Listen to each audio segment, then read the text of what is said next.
नमस्कार, प्रणाम। मैं अमित हूं और आप सभी अराइजिंग भारतवर्ष यानी एबीएन देख रहे हैं। शिक्षक के बारे में जब आप सोचते होंगे तो आपके मन में जो छवि बनती होगी वो चौक डस्टर लेके या डंडा लेके छड़ी लेके बच्चों को समझाते हुए या उनको पढ़ाते हुए ऐसी एक छवि आपके दिमाग में बनती होगी। शिक्षक वो होता है, चाणक्य ने कहा था कि शिक्षक जो है सृजन और विनाश दोनों उसके गोद में पलते हैं। लेकिन वर्तमान समय में शिक्षक क्या राष्ट्र को सही दिशा दे पा रहे हैं? उसी परंपरा को आगे रखते हुए, अनवरत रूप से जारी रखते हुए हमारे साथ एक ऐसे शिक्षक हैं जो शिक्षा देने के अतिरिक्त वो प्रकृति को भी बचाने का प्रयास कर रहे हैं। आपने देखा होगा कोरोना के काल में ऑक्सीजन की कमी से बहुत सारे लोग मर गए हैं, लेकिन उस चीज के लिए कितने लोग काम कर रहे हैं ये देखने वाली बात है। नेता आते हैं, जाते हैं, पेड़ पौधा लगाते हैं, फोटो खिंचाते हैं, सोशल मीडिया पे डाल देते हैं, पौधा जिंदा रहता है कि मर जाता है इसकी कोई खोज खबर नहीं होती है। तो हमारे साथ हिमांशु मिश्र जी हैं, बहुत बहुत स्वागत है आपका। आप श्रीमणी इंटरमीडिएट कॉलेज मड़कड़ा में शिक्षक के रूप में कार्यरत हैं। बहुत बहुत आपका स्वागत है सर, बहुत बहुत धन्यवाद समय देने के लिए। आज का दिन ही इंटरव्यू के लिए हमने क्यों चुना, इसके पीछे सबसे प्रमुख वजह है कि आज आपका शतक पूरा हो रहा है। इसके लिए आपको ढेर सारी शुभकामनाएं। और सबसे पहला सवाल यहीं से हम लेना चाहते हैं कि आपने रविवार का ही दिन क्यों चुना और आज का दिन क्यों महत्वपूर्ण आपके लिए? देखिए, आप सभी को नमस्कार। और रविवार मैंने दिन इसलिए चुना कि मेरे साथ जो मेरी टीम है, हम लोगों ने उसको सनातन सेना नाम दिया है। अच्छा, तो सनातन सेना में ज़्यादातर लोग कोई शिक्षक, कोई स्वास्थ्य विभाग से जुड़ा हुआ और सब सरकारी या प्राइवेट विभाग कहीं ना कहीं कार्यरत इंगेज है। मैंने इसलिए चुना कि मेरे संगठन में, जिसको संगठन नहीं कहेंगे, उसको सब भाई और सब सारे युवा हैं जिले के, तो ये इसको हम लोगों ने एक नाम दे दिया सनातन सेना। और नाम कैसे आया, तो हम लोगों ने यही सोचा कि जैसे रविवार को हमारा जो कार्यक्रम होगा, कहाँ हम पौधे लगाएंगे, कौन कौन हमारे साथ चलेगा, किस प्रकार के पौधे रहेंगे, तो इसको एक ऐसा हम लोगों को माध्यम चाहिए था कि उस माध्यम में हम लोग सबको जोड़ के और ये पूरी जानकारी वहीं पे रखें। तो व्हाट्सएप एक ग्रुप बना और उस ग्रुप का नाम हुआ सनातन सेना। और वहीं से हमारे संगठन का नाम ही सनातन सेना हो गया। और सनातन सेना में ज़्यादातर स्वास्थ्य विभाग से, शिक्षा विभाग से और विभिन्न विभागों से सरकारी और प्राइवेट कर्मचारी हैं और सब सोमवार से शनिवार तक अपने कार्यों में व्यस्त रहते हैं। तो इसीलिए हम लोगों ने ऐसा दिन चुना कि सब उस दिन फुर्सत में रहते हैं, अपने घर रहते हैं, अपने परिवार के साथ रहते हैं। एक मैं इस पे काउंटर लेना चाहूँगा। जी, ले लूँ? जी बिल्कुल। रविवार का दिन ऐसा दिन होता है साथियों जिस दिन हम लोग आराम करते हैं, या हमारे बहुत सारे ऐसे काम होते हैं जो हम करते हैं, खाना खाते हैं, कपड़े धोते हैं, अलग अलग जगहों पे हम जाके घूमते हैं, एंजॉय करते हैं, फैमिली को समय देते हैं। लेकिन रविवार को आप लोगों ने चुन लिया है, बड़ी ये खतरनाक समय है। क्यों?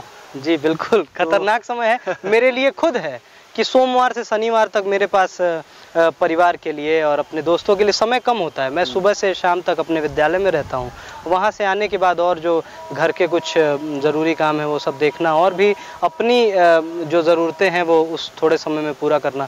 और रविवार ही मेरे लिए भी खाली समय रहता है कि मैं रविवार को कुछ कर लूँ, कहीं घूम लूँ, अपने घर वालों के साथ समय बिता लूँ। लेकिन मैंने रविवार चुना क्योंकि उसी दिन मेरे पास फुर्सत होता है। और मेरे टीम के लोगों के पास भी सबने मेरे से ये कहा कि भाई ऐसा दिन चुनना, ऐसा दिन हम लोगों को इकट्ठा कराना कि जब हम लोग खाली रहें, क्योंकि हम लोग खुद चाहते हैं कि इस नेक कार्य में, इस पुनीत कार्य में आपका सहयोग करें। तो इसीलिए मैंने रविवार चुना। काम तो आपने बहुत कठिन है जी, इस काम को चुना है। प्रतिदिन आपने 5-5 रविवार का, प्रत्येक रविवार को 5-5 पौधे आप लगा रहे हैं। 5-5 पौधे लग रहे हैं, 10 पौधे, मतलब ऐसी कोई सीमा निश्चित नहीं है कि इतने ही पौधे लगने हैं। अब जैसे कम से कम 5 से कम से कम 5 पौधे, और आज 100 पौधे लग रहे हैं। आज 100 पौधे। तो इसमें जब कारवां बढ़ता जाएगा, लोग जुड़ते जाएंगे, तो इसकी संख्या बढ़ाई जा सकती है। जी, बड़ा कठिन काम है, अलग अलग विभागों से लोगों को इसमें जोड़ना और रविवार के दिन इकट्ठा करना। तो आज के दिन की जो विशेषता, ये विशेष दिन है आज, 100वां दिन पूरा हो रहा है, शतक पूरा हो रहा है। तो आज के लिए क्या क्या तैयारियां आपने की थी और किन लोगों ने आपका सहयोग किया इसमें?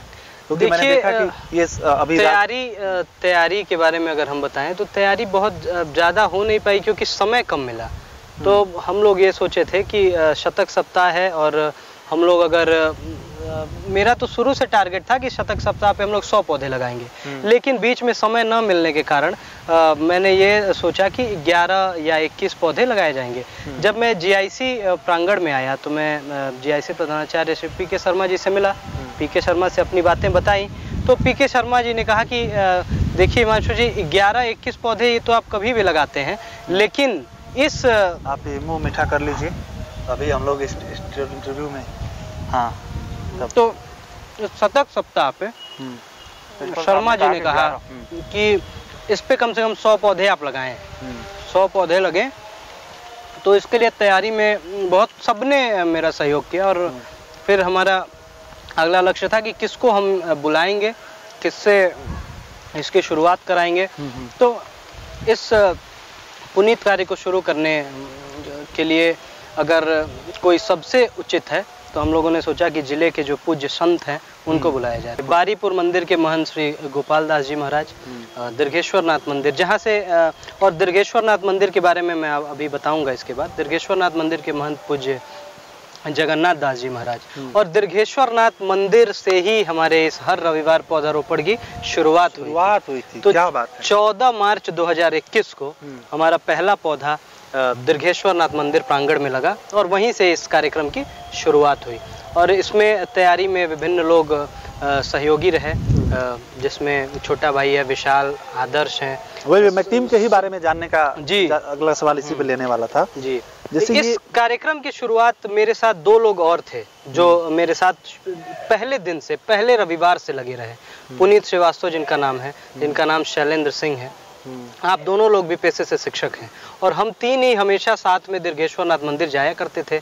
तो हमारे दिमाग में आया कि मंदिर के लिए कुछ करते हैं, तो पहला रविवार हम लोगों ने वहाँ पौधे लगा के किया, और उसके बाद फिर ये हर रविवार का कारवां बढ़ता गया, और आज हम ये शतक सप्ताह मना रहे हैं जिसमें 100 पौधे लगाए जा रहे हैं। आपसे लोग जुड़ना चाहते हैं तो कैसे जुड़ेंगे, क्या कांटेक्ट वगैरह क्या है, या फिर कि वो अपने जगह पे, जैसे मान लीजिए बहुत लोग आपसे आके मिल नहीं सकते जी, तो दूर हैं आपसे, अलग अलग जिलों में हैं, वो कैसे आपकी टीम से जुड़ सकते हैं? अब कुछ दिन में मेरा लक्ष्य ये है कि अगर जो दूसरे जिले से, दूसरे प्रदेश से लोग जुड़ते हैं, तो मैं ये नहीं चाहता हूँ कि सब मेरे साथ ही आके पौधे लगाएं। वो अपने घर के पास, अपने जिले में, अपने शहर में, अपने गांव में जो मंदिर हैं, जो धार्मिक या सामाजिक स्थल हैं, वहाँ वो रविवार को जाके पौधे लगाएं। मैं ये नहीं चाहता कि मेरे साथ 200 लोगों की सेना चले, मैं ये चाहता हूँ वो 200 लोग 200 अलग अलग जगहों पे लगाएं। ऐसे हम एक जगह 200 पौधे लगाएंगे और ऐसे 200 अलग अलग जगहों पे पौधे लगेंगे, तो दोनों में बहुत अंतर हो जाएगा। और मैं लोगों को जोड़ने के लिए हम लोगों का सोशल मीडिया प्लेटफॉर्म है, जिसमें हर रविवार हम देखते रहते हैं, इसको हम लोग पोस्ट और करते रहते हैं, लोग जुड़े हुए हैं। और मैं ये कहूँगा जो दूसरे जिले से और दूसरे शहर से, दूर से लोग जुड़ेंगे, तो मैं उनसे ये कहूँगा आप मेरे साथ न आके, आप जहाँ हैं वहीं रविवार को पौधे लगाइए, और ये हमारे कार्यक्रम में, इस पुनीत कार्य में सहभागिता दीजिए। एक बड़ा कठिन काम ये है कि जैसे पौधे लगा देना, आजकल देखा भी जाता है कि भाई 50 लोग एक बार आते हैं, एक पौधे लगाते हैं, वो पौधा टूट जाता है, लगा के चले गए, सोशल मीडिया पे फोटो डाल दी, आप लोगों ने भी मित्रों देखा होगा, तो फोटो डाल देते हैं, फिर उस पौधे का क्या होता है पता नहीं, अगले 2 दिन में ही वो खत्म हो जाता है। तो आप लोग भी पौधे लगाते हैं, तो कुछ इसकी रूपरेखा आप लोगों के पास है, रणनीति है कि कैसे इसकी सुरक्षा होगी? ये आपका सबसे अच्छा प्रश्न है, क्योंकि मैं इसी बारे में बोलना चाहता था। देखिए, पौधे लगाना बहुत आसान है। आप गए नर्सरी पे, आप 200 पौधे लाए, 200 गड्ढे किए, 200 पौधों को उसमें डाल दिए आप अपने घर, और आप उससे फेम ले लिए, सोशल मीडिया पे आपने फोटोज डाल दी, आप फोटो डाल के और अपना ये काम कर लिए। लेकिन मेरा पहला लक्ष्य, जैसे पौधा लगाना तो लक्ष्य था ही, लेकिन उससे ज़रूरी, उसके पहले ही मैंने ये सोच लिया था कि अच्छा ठीक है, मैं पौधे तो लगा लूँगा, लेकिन उन पौधों को सुरक्षित कैसे रखूँगा। तो जहाँ भी शुरुआत दीर्घेश्वर नाथ मंदिर से हुई, तो वहाँ पे जो मंदिर प्रांगण में जो मंदिर के माली थे, मैंने पहले उनसे संपर्क किया कि अच्छा ये बताइए, अगर मैं यहाँ पौधे लगा लेता हूँ, अगर मैं यहाँ पौधे लगाऊंगा तो इसमें आपका क्या योगदान होगा, आप पौधों को सुरक्षित रख पाएंगे? तो उन्होंने कहा कि बाबू, आप जैसे वो कम पढ़े लिखे लोग हैं, लेकिन पर्यावरण से, प्रकृति से जुड़े हुए लोग। तो उन्होंने कहा कि बाबू तू बस पौधा लगावा, वो कि हम सुरक्षित रखो। बहुत अच्छा लगा मुझे, बहुत अच्छा लगा। तो उसके बाद से मैं हर रविवार पौधे लगाता गया, और वो माली वहाँ पे दीर्घेश्वर नाथ मंदिर से ही शुरुआत हुई थी। तो वो माली जब हम लोग जाते थे उसके पहले ही हम लोग देखेंगे कि वहाँ पर्याप्त मात्रा में जैविक खाद और जल की पूरी व्यवस्था वो किए रहते थे। और वहीं नहीं, और जहाँ भी मैंने पौधे लगाए और हमारे टीम ने पौधे लगाए, दीर्घेश्वर नाथ मंदिर हो गया, देवराहा बाबा की पूज्य भूमि हो गई, बारीपुर मंदिर हो गया, भांगड़ा भवानी का मंदिर हो गया, ऐसे विभिन्न मंदिरों पे विभिन्न धार्मिक सामाजिक हमने पौधे लगाए। और उसको सुरक्षित रखने के लिए, जैसे ऐसे भी अगर मानिए अपने मेरे पूरे संगठन में, जो मेरी पूरी टीम में जो लोग हैं, ज़रूरी नहीं कि मैं ही, जितने भी लोग जुड़े हुए हैं, तो कभी किसी का फ़ोन आता है कि भाई मैं मंदिर पे पहुंचा हुआ हूं और मैं पूरे सारे पौधों को देख रहा हूं, सारे पौधे एकदम सुरक्षित हैं, तो हम लोग वो सुनिश्चित करते हैं कि जो पौधे लगे वो सुरक्षित रहें। मतलब आपकी टीम से जो लोग जुड़े हैं वो केवल इनके गांव से नहीं है, इनके क्षेत्र विभिन्न जगह से हैं, देवरिया जिले के अलग अलग जगहों से। अब आज ही जो लोग पौधे लगाने आए हैं, तो मुझे सबके गाँव, मुझे सबके घर पता है, लगभग 25-30 अलग अलग गांव, अलग अलग शहरों से लोग आए हैं आज जोड़ने के लिए हमसे। एक और सवाल लेना चाहेंगे, थोड़ा सा चुटीला सवाल है।